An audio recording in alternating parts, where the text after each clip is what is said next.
We recently purchased a 1,500 square foot property that we fully remodeled, fully furnished. Before we go into the numbers of how much this all cost us, let's take a quick look at the before and after. Okay.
In my opinion, the before and after are night and day. As you can see, paint and recessed lights can definitely go a long way.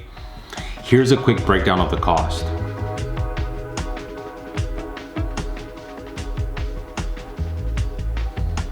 So let me know what you think. Do you think we overpaid or do you think we got a good deal?